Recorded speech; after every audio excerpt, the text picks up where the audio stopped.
Akhirnya, Indonesia adalah negara preman yang mendunia. Sudah masuk berita internasional. Tentunya ini prestasi negatif lagi.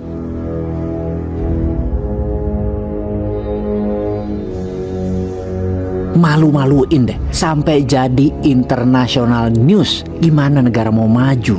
Asli, gue berduka melihat berita ini. Ini adalah WA dari seorang sahabat, seorang asli pengusaha Indonesia yang memindahkan pabrik keramiknya ke Provinsi Guangdong, Tiongkok sejak tahun lalu. Selama 10 tahun pabriknya di bilangan Kelapa Nunggal Cilengsi. Dengan berat hati, tahun yang lalu dia tidak lagi beroperasi karena diganggu preman dan ulah oknum pejabat dan oknum petinggi partai. Dia bercerita bahwa sesungguhnya dia itu sudah punya resep jitu bahwa sebagai pengusaha membayar atau menyogok adalah pelumas kelancaran bisnis, tapi ada limitnya atau limit risk lah istilahnya. Jadi ketika di Indonesia dia telah memberikan jatah itu sudah masuklah dalam anggaran atau expected loss, seperti kepada oknum pejabat daerah, lalu datang oknum seragam hijau, dia pun memberikan amplop, dan kemudian datang yang oknum seragam coklat, dia pun memberikan amplop. Dikira telah selesai itu semua. Namun ormas loreng datang minta amplop, atas nama warga kelurahan juga minta amplop.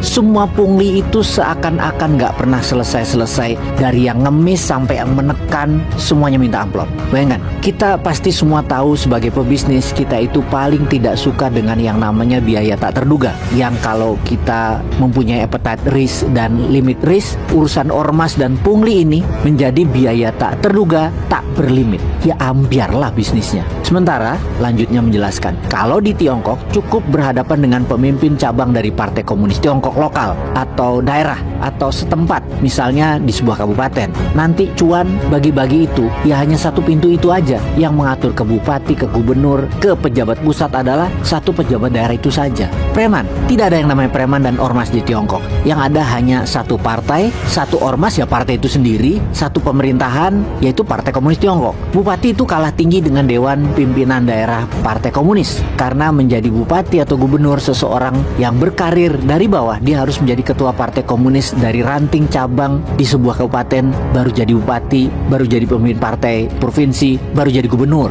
Dan intinya setoran ketua Partai Komunis di sebuah daerah kelar sudah urusan. Berita preman tidak bisa dikendalikan oleh pemerintah di Indonesia tumbuh subur dan mengganggu investasi dunia, membuat Indonesia sudah dapat dipastikan tidak akan ada perusahaan atau pabrik yang membangun bisnisnya di Indonesia. Tidak akan. Itu hal yang pertama. Yang kedua, pabrik-pabrik yang ada pun akan pindah ke Vietnam atau Kamboja atau Tiongkok sekalian. Hal ini akan membuat banyaknya pengangguran di tanah air, rentan banyak kriminal dan rendahnya daya beli.